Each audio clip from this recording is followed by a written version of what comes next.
ever wondered what hypnosis might be and what it can do for you? You've come to the right place. Welcome to Hypnosis-Everywhere with your host, Inez Simpson. This is the show that talks to everyone, from the experienced practitioner to the cautiously curious, and yes, even the skeptics. Now, here's Inez Simpson.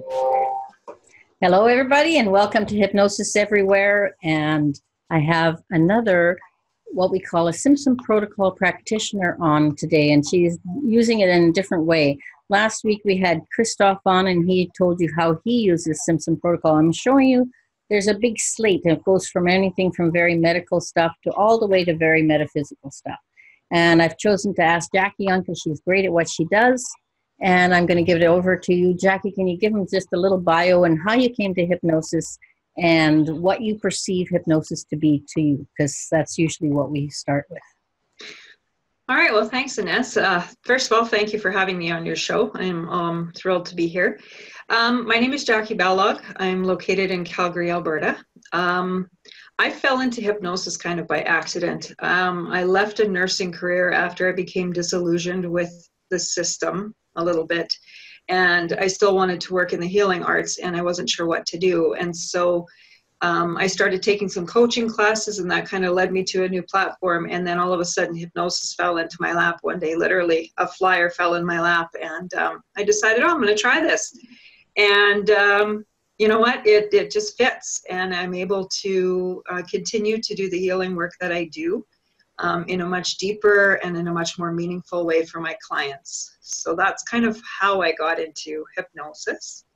And what it means to me, hypnosis to me is amazing because it's all about choice. It's all about the client coming to me and saying, this is my problem. And then me being able to give them the option of choosing to fix that problem, go in and do some healing work, forgiveness work, whatever needs to be done in order to release that. And then, of course, the reward is that I get to see my clients moving forward in positive, permanent ways and leaving that sort of mess behind them, which is wonderful. That's the perk for me. And the biggest word there, just for the people listening, is choice. Because yes. People will come, they want it fixed. They'd like, you know, and they say, well, can you do the magic wand thing? Aren't you guys hypnotists? Can't you fix it? No. Yeah. The magic wand doesn't work. It broke. Yeah, the magic wand's inside the person. It is. Yeah, and that's the magic of doing hypnosis work. I mean, there's so many, you know, fallacies out there about what hypnosis is, and kind of, you know, there's a lot of things that people have seen and heard about hypnosis, but what it really boils down to is it's the client choosing to do the work for themselves and then choosing to, you know, let go of or incorporate things into their lives that are going to make sense to them and are going to work moving forward. Yeah, so it's always about choice to do something about it. And yes. If the desire is strong enough within the person, they usually make the right choice. But there's a wrong choice. Maybe it's wrong for them to fix it at the time. But, yeah, well, that's true. I mean, it's totally up to the client. And there's no pressure on the client to make the choice we want. There's always the choice that they want. That's right. That's right. And you know, with Simpson protocol hypnosis, my choice is to just allow the client, so hold the space for them to make their choices. Yeah. So I'm kind of taken out of the equation. I call myself the hypnotic tour guide. And that's basically what I do. I guide people to make their choices and do what it is that they want to do that's going to work for them to their highest benefits. And I think that's when we become really good at what we do, is when we follow the guidance. We're guiding supposedly. We're not ever leading them, but we're guiding them. And what they do, we'll guide them. So it's a very fine line of just giving them options. Absolutely. Absolutely. And those options are limitless. I mean, you know, the sky literally is the limit. There's past life, there's age regression, there's spiritual hypnosis, there's, you know, working on building up your strengths, there's letting go of things, there's forgiveness, there's, you know, resolving things that are going on in the past with loved ones. There's, you know, it makes my head swim trying to think of all of the things that hypnosis is good for. Plus we deal, and you with the nursing background, you understand that, you know, all the things that we have as disease or disorders of any kind, is Yes. a lot of emotion is attached to all of that. And the emotion level is much more appeased and shifted and done with hypnosis. So even if you are in the medical field and you're having an operation, you're having everything, it's always 75% at least of what needs to be done for you to accept the healing after the surgery and all those things. So it's a large aspect from very medical things that need to be addressed and added to. We're not saying go don't see your doctor, don't do this, don't do that. We're not don'ters. Not at all. What we are is want to know what your options are, what you want to have, and we work with you. Absolutely. It's a very holistic approach in that way, because medical doctors are there to perform medical practice, and nurses are there to recuperate your body while you're in hospital. And then you get home from the hospital and you've got all this emotional stuff going on. Maybe you've got some disabilities now, or maybe things are changing, or, you know, maybe there's a lot of trauma that put you in the hospital in the first place. And so, yeah, you're right. There's all these emotions and there's these feelings and there's all this stuff that just comes up. And what do you do with that? I mean, then you're going back to the doctor and you're getting on more medications for, you know, anxieties and depressions and those sorts of things, when really all of those things are inside of us, that they're quite easy to release just by, you know, by working with. Once the person's made that choice, it's very easy to release. Yes. If the choice isn't made by that person that they're wanting to do that, we could stand on our heads and it wouldn't do anything. Absolutely. Because that's why we say to people, we can't do anything against what you want it done. No. Make sure you want it done. Otherwise, you know, and people don't understand that. Well, of course I want it done. But it isn't. It requires work. It requires work, and it's your work. It's for you. I can attest to that myself. I mean, I've had my own challenges, and I've had to do the work, and I've had to face some pretty hard truths about some things in my life, and, you know, make some big changes. And I'm happy that I've done it. I mean, my life is so much better. But absolutely, I mean, it's one thing to bring a horse to the trough. It's a completely other thing to get them to drink. So, you know, that analogy always kind of runs through my. It does kind of work, doesn't it? Yeah. Martin says a Calgary analogy, but it's really a world. Well, yeah, I'm a Calgary girl now.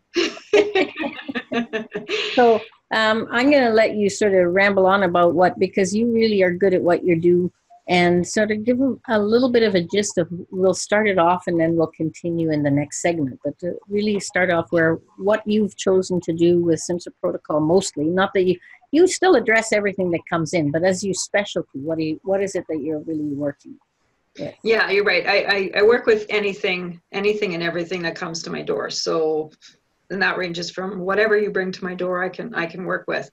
But my especially enjoy age and past life regression. I love going and I love hearing the stories as you're going through that, and I love being able to, you know, provide you with the guidance to get there, and then the tools that you need to do the healing and forgiveness work that needs to be done to let go of those things. And one of the things I really love to do is what I call Hypno Mediumship.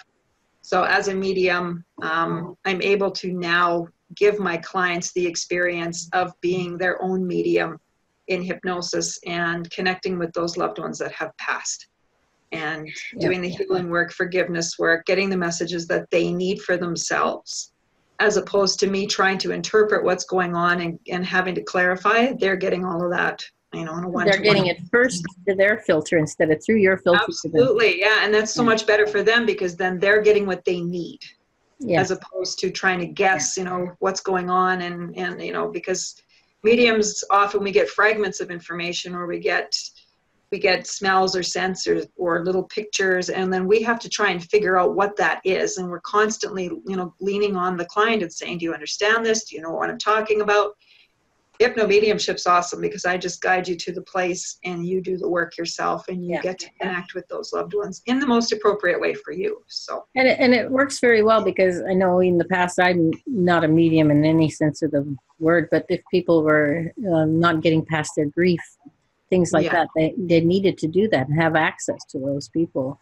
And it works in hypnosis very well. It does, yeah. So if you're in the grieving process and you're really having problems letting go, or you feel like you haven't got a connection, or that you're overconnected in some ways, this process allows you to go into hypnosis, to choose to do the work and to connect with those loved ones that you really need to connect with, and resolve those issues beyond the grave, which is an amazing tool for the grieving process to move that along. It is. And also, that, you know, there's so many people who've said, well, I never got to say this to them. I never got the, you know, I never had the closure.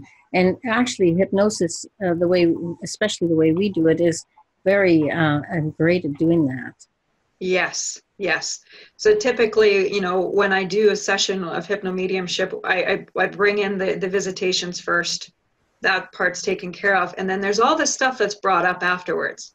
And so then after that, it's basically all about the client, and they can go in then and choose to release, to forgive, to move forward in a more positive way, and have the visit, and then do their own clearing. And it just makes it a much more resolved issue, because they've done the work in both aspects. Yeah. So hypno mediumship, you've been doing it for a while, since you started SP, and Yes. It's growing quite a bit, isn't it? I mean, your business is growing a lot because there's a lot of people interested in that.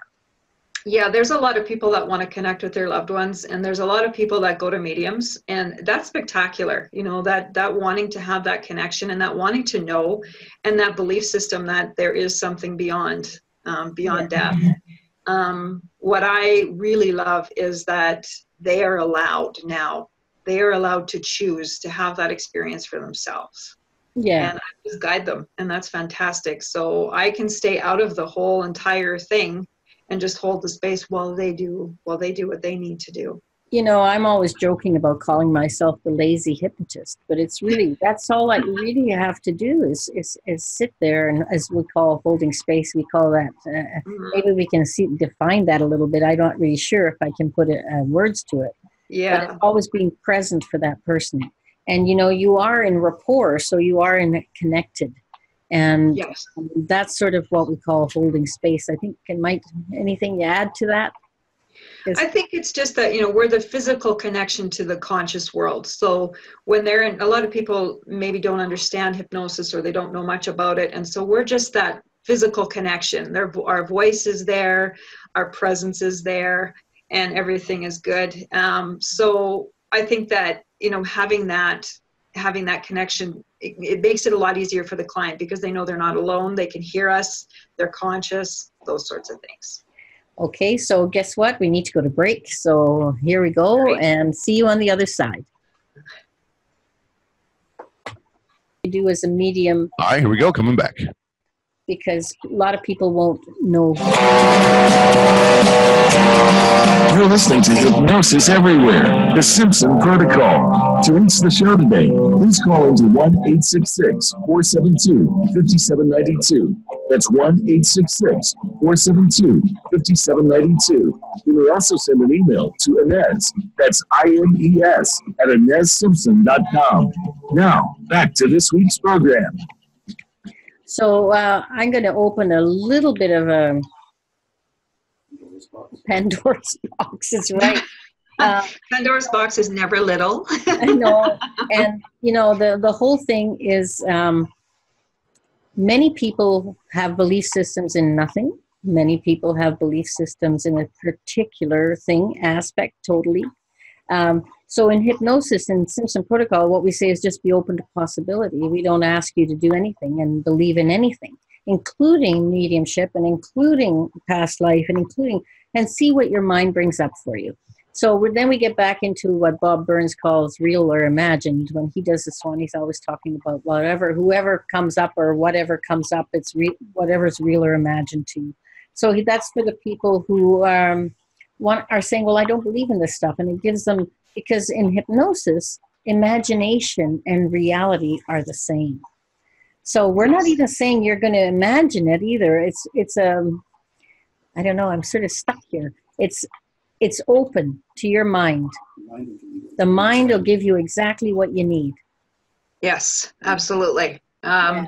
So with regard to, say, a past life regression, most people, you know, if you believe, whether you believe it or not, and you come to me and you say, you know what, I'd like to explore my past lives. So that's great. That's wonderful. However, you're going to go where your mind takes you. And I work with the higher mind. So it's not your conscious mind that's taking you there. It's your higher mind. And then your higher mind is giving you kind of consciously some awareness of what's going on so that you can kind of understand the story and tell the story.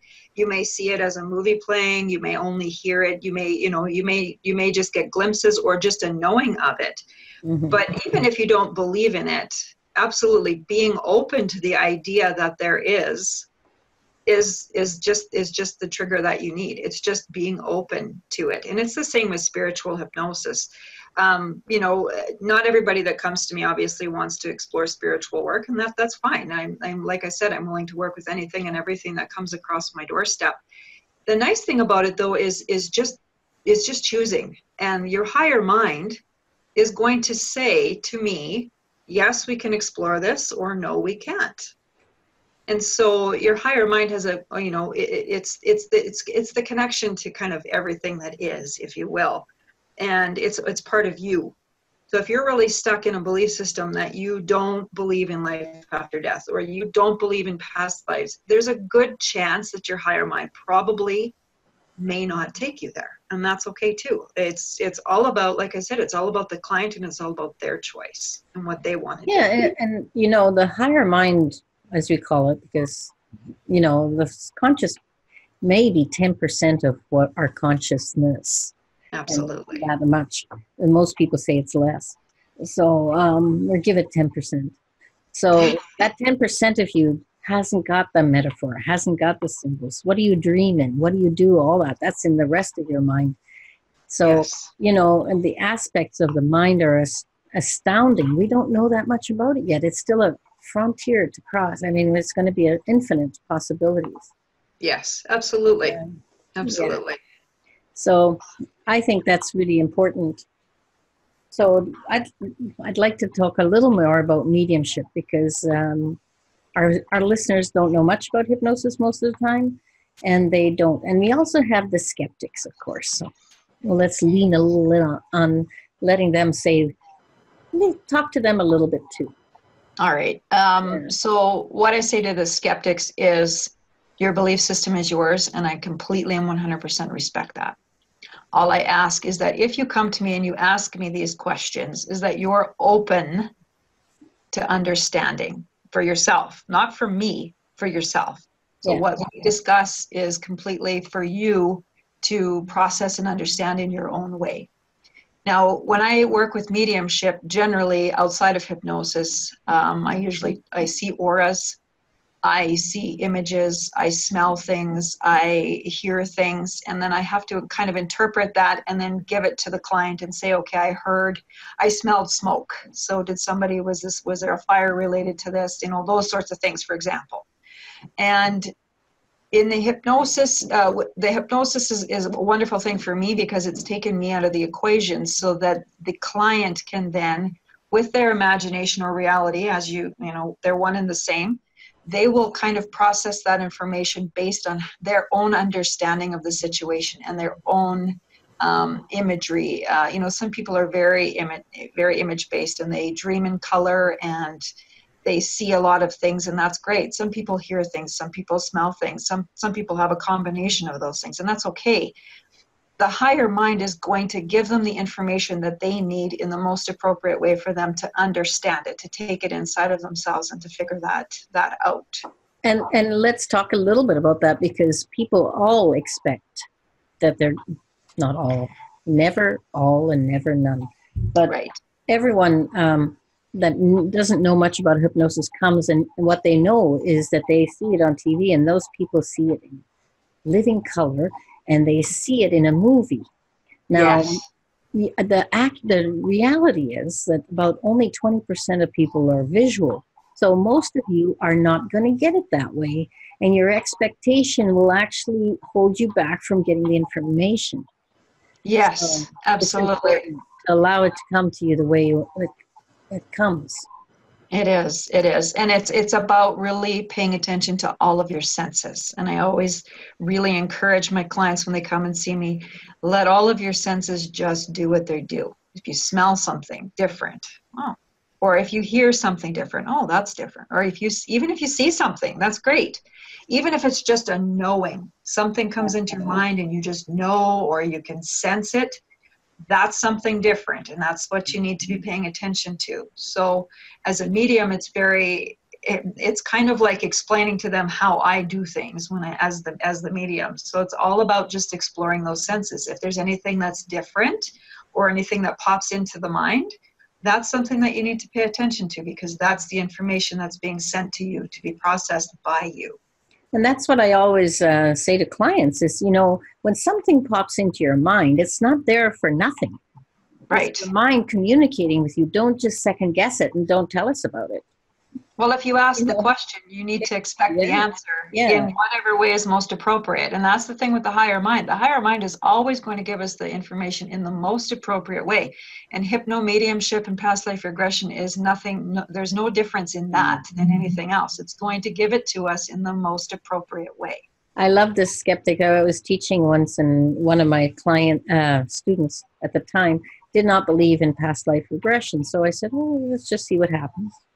Mm-hmm. So, and he said, well, if anything, it'll be because I always wanted to be a gladiator when I was a kid, and I'm sure that's what we'll go to. And all that. But of course, we didn't do that. We went back in time, and he was on a ship. He was 14 years old, and everyone had scurvy and had died, and he was left alone on the ship, and he was in process of dying, of course. Uh-huh. And so that really blew his mind afterwards, because he said, well, I don't even believe in this, and it happened. Exactly. And consciously, because you're not asleep, you're aware of those things, and that's coming from you. I'm not giving you any suggestion whatsoever. So anything that comes into your mind or any of your other senses is yours. So now you got to do a little bit of sleuthing, just like a medium would do. You got to do a little bit of sleuthing. And it's easier if you can do it for yourself, because those things, if you really think about it, are memories or fragments that you know about. Yeah. So it's a lot easier for you to figure it out a lot faster and get a lot further with your sessions than it is for me to be. I really think it does a lot more, because if the desire's there, the higher mind will address it. If there's no desire there and it's just words, you may not get it. Exactly. And the nice thing about Simpson protocol, I practice Simpson protocol. If somebody comes in and they're really hesitant about that stuff, I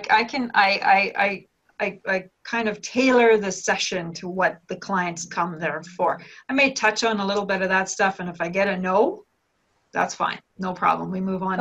Whenever we get a no to that, we all move on, because it's not ours.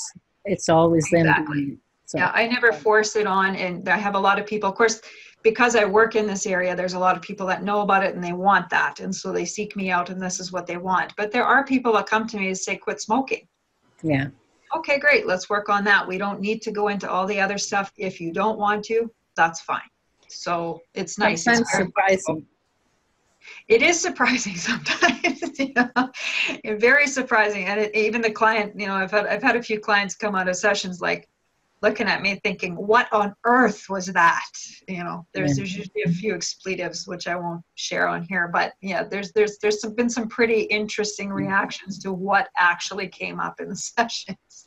Yeah, so Jacquie and I tend to be on the spiritual path, but doesn't mean that we work with anything and everything. And you know what? Every aspect is covered when we do a hypnosis session.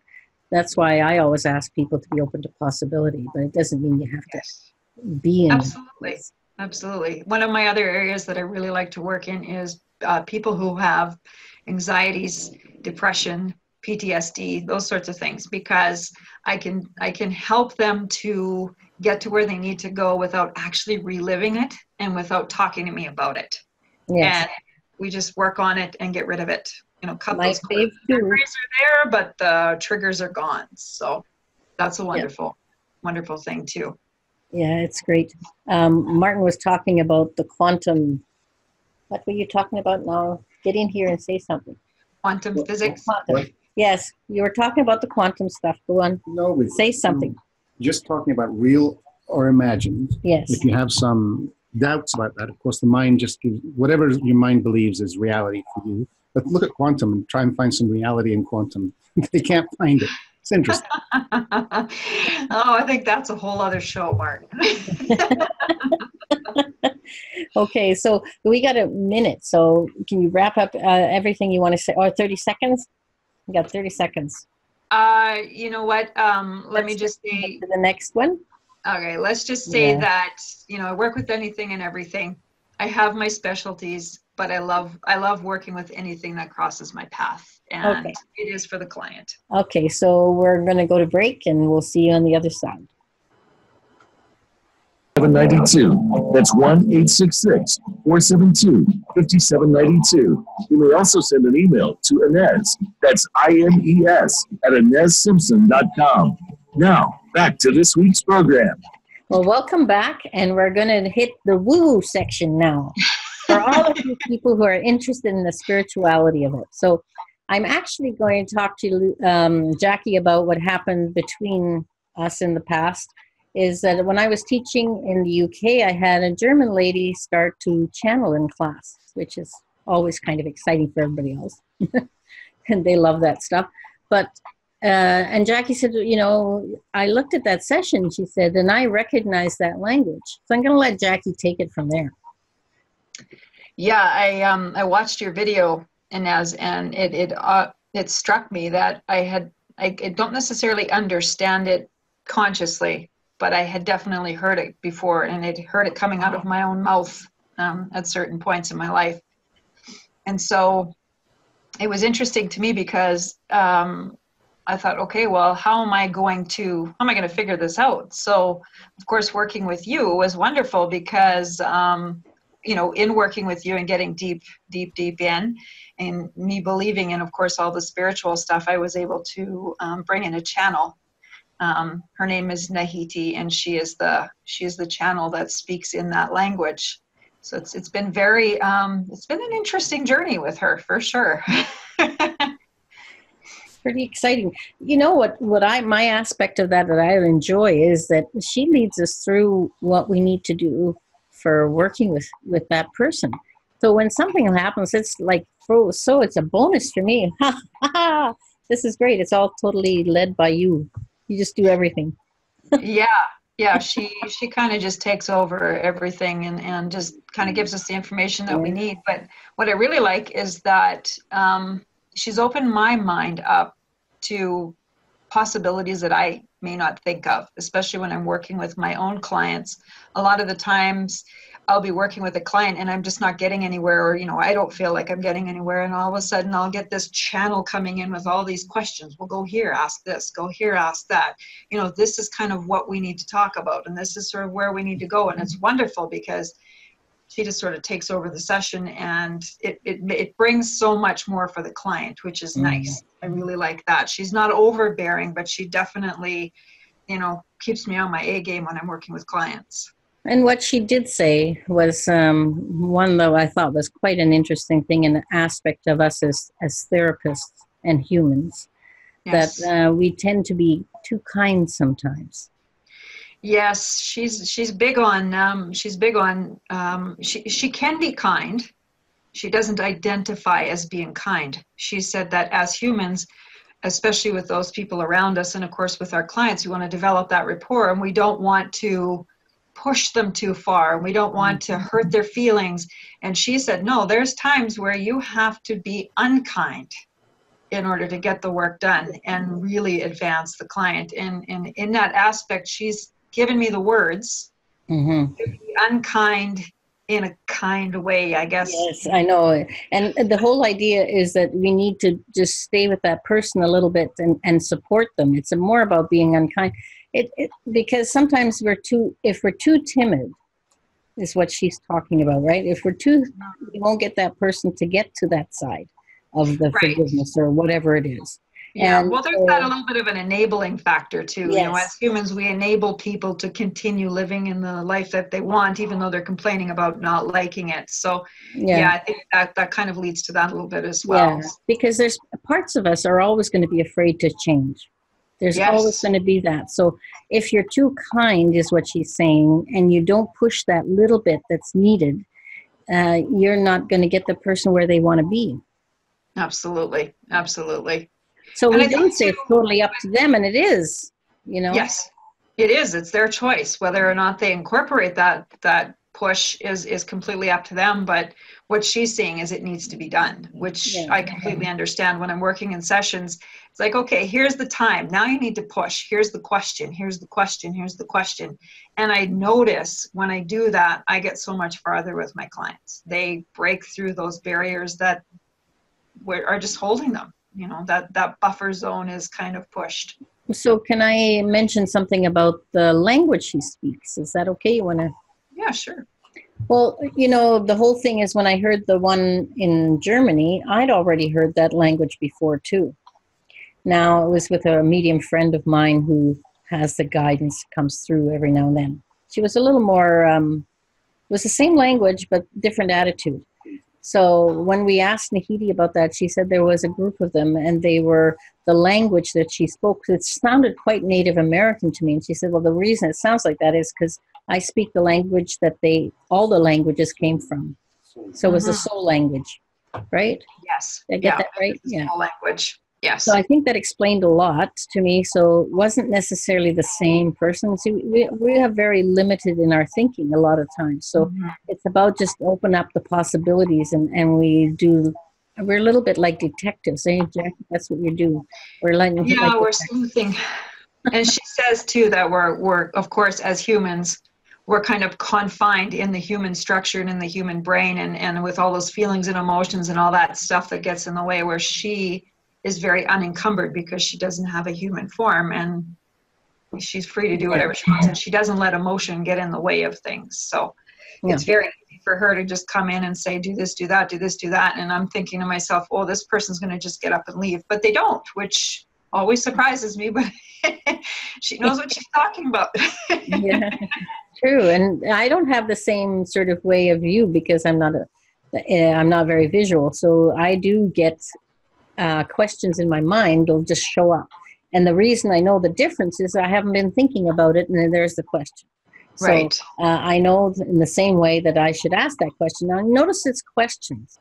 So they can always be a yes or a no, which doesn't mean we are no longer leading this. We are asking you where it needs to go. So if it's no, and we keep going. Yes, absolutely. Yeah, the funny thing is with Nahidi's questions is it usually leads to deeper work. Yeah. For the client, and the client will choose, you're right, whether or not they want to do that. And generally I found that once I ask that right question, then down we go. We're going deeper yet, and we're going down another rabbit hole and fixing all that stuff, which is great. Most clients are definitely wanting it. I mean, because really our intention is if you walk through our door, then we really want to work with you. So, you know, but we're giving you that option to understand that. It's more of an understanding for you that when you walk through that door, you still have the option. Absolutely. Yep, you still have the choice. And ultimately, even right through the entire session, you still have the choice. You have the ability to choose whether or not you want to deal with these. And everyone decides on some level the amount of change they're going to allow. So, you know, it's not up to us. You know, it's just, I know when I first started hypnosis, I'd say, well, I couldn't understand why some people would move a mile and other people only an inch. But it was their choice. They couldn't take too much change at one time. Yeah. So, you know, it's different for everybody. And this way we work is we always allow you to do exactly what's right for you. Yes, absolutely. Yeah.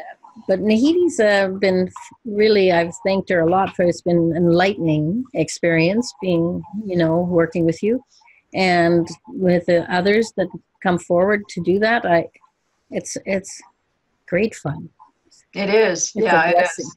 It's a blessing. I'm always excited when she decides to do whatever it is she's going to do, because I know that my client especially is going to get a better session than even I could imagine. And I get a lot of information as well. So it's better in our world because we get more outcome.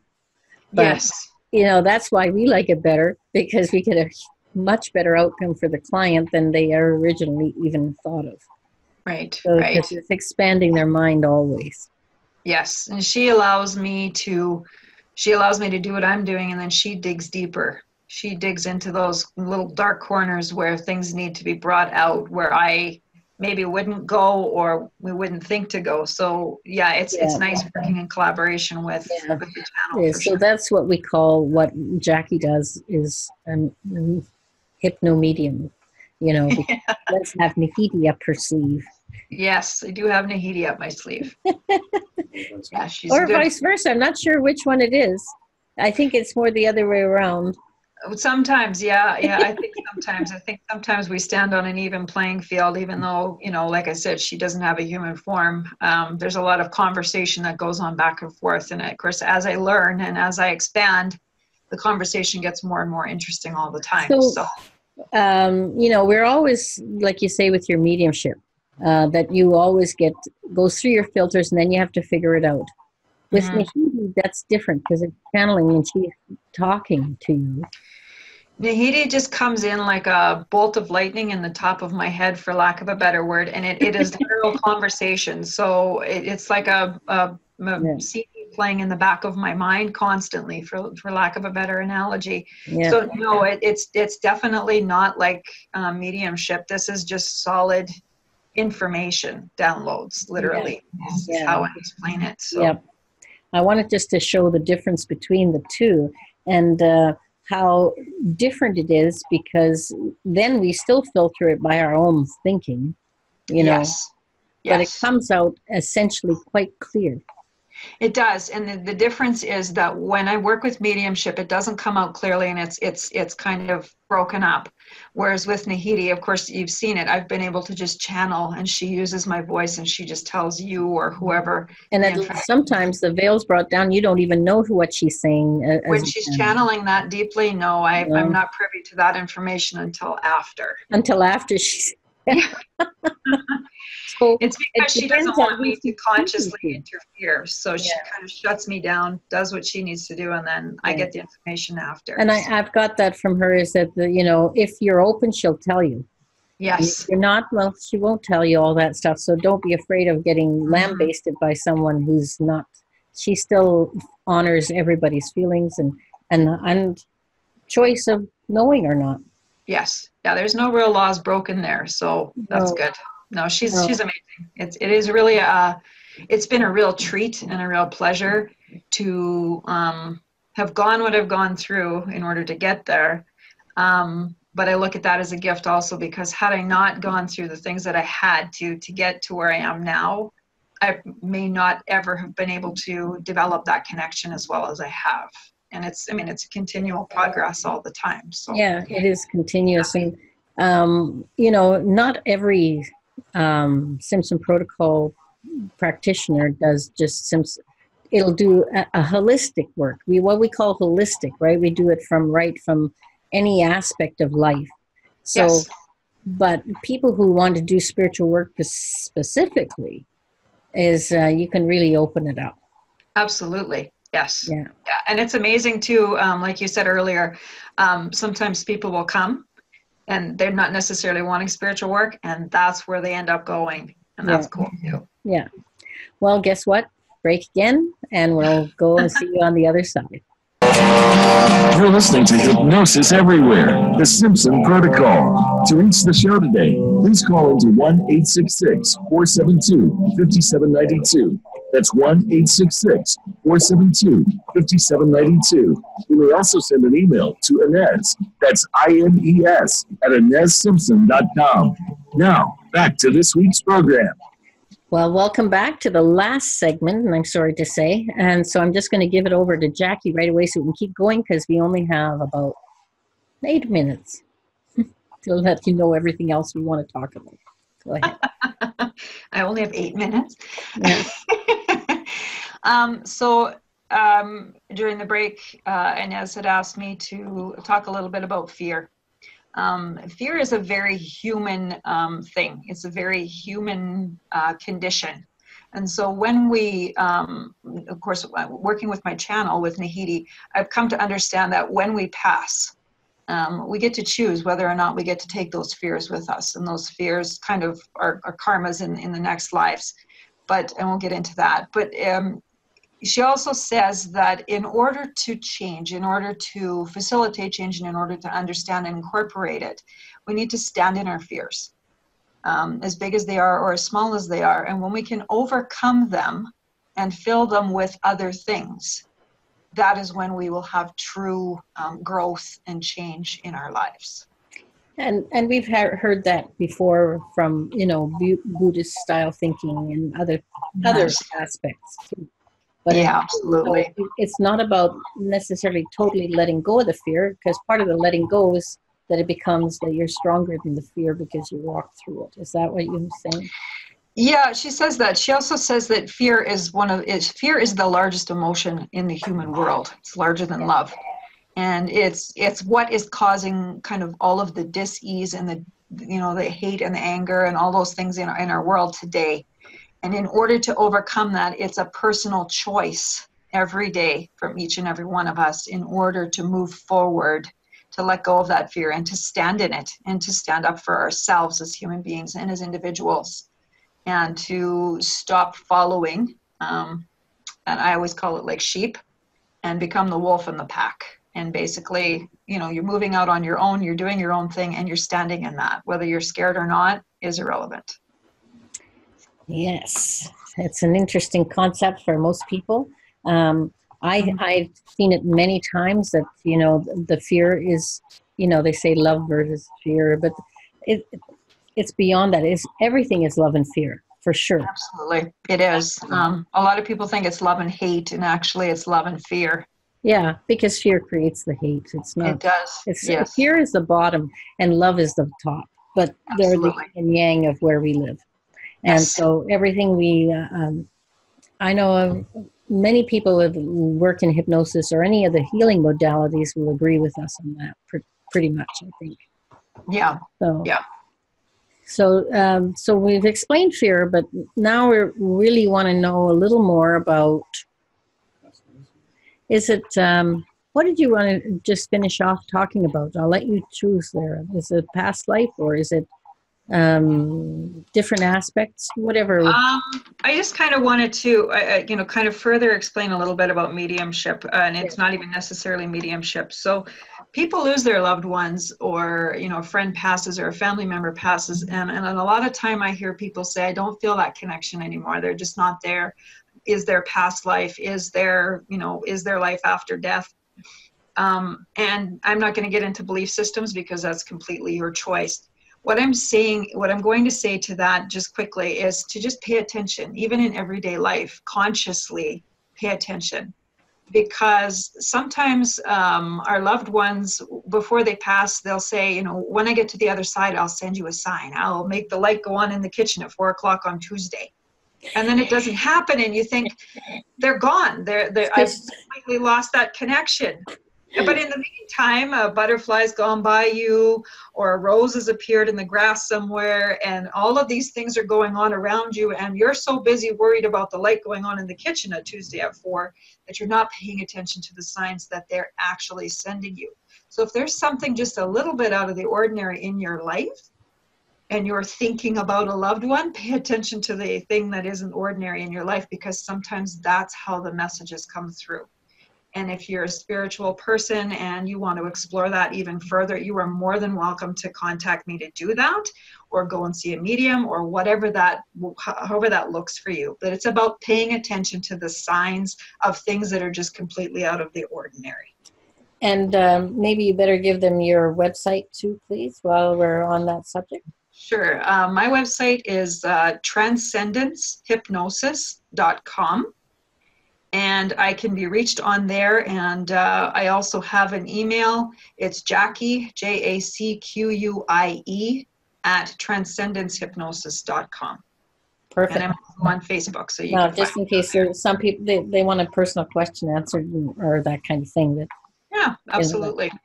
So is there anything that we can give the listeners to help themselves? I think it's about really doing some self-exploration for yourself. Are there things in your life that you are not happy with? Have you got dis-ease going on? Have you got a long chronic illness that's just changed your way of life and changed your aspect and changed your attitude? And really pay attention to those things. And it's all about choice. You know, you can choose to live in that, and you can also choose to change that. Yeah, many people have a belief system that only what they see can change things. Yeah. Although we have things like electricity and all those other things. Right. Well, there's doctors and there's all sorts of stuff, but hypnotists, we work with the language of the mind. Yeah.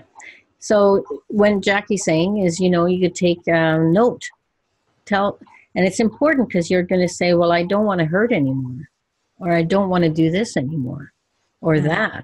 So what you want to change it to, write it all down, and then change the language to what you want. Yes. Write all the things down that you hate about your life. And then at the very bottom, when you got the list all made up, at the very bottom, write in big bold letters with a big red marker, what do I want instead? Yeah, because your mind is always going to talk in the negative, and we want to promote it to the positive.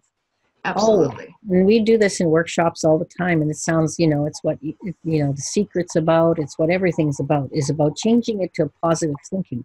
And not just positive thinking, it is a positive aspect, and thinking about that needs to come about in the positive. Yes. And you will be led to see what you need to do in your life and where you're going to go get that help from. Somebody like Jackie, somebody like me, somebody. It doesn't have to be. It has to be a choice by you, and use your gut feeling a bit. Mm-hmm. And the biggest word there again is choice. It's all about what you choose to do for yourself in that moment. So, you know, I was just like, we're talking about making an assessment, but chronic pain is one of those assessments that needs to be addressed, because you always think this is it.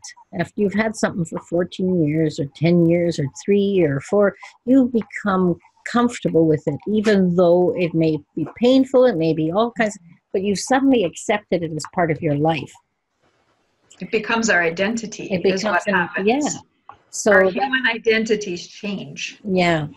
So you can choose to accept it or not, is what I'm telling you. And can we get it and say, well, we can cure you? No, of course we can't, because you are going to be you might shift it to make it a lot less, or you might do whatever. It's whatever the client will do. But chronic pain is a very insidious sort of thing, because we've gotten so used to it that we've accepted it and the identity. And, you know, that gets me back on ranting. I don't want to take up your last 2 minutes, so go for it. That's okay. You know, Inez hits the nail on the head. You know, we've all had things go on in our lives. We've all had traumas go on in our lives, and some people choose to process them differently than others. And then there's those people that choose to live in that, and then there's those people who choose not to live in that. And there are resources available.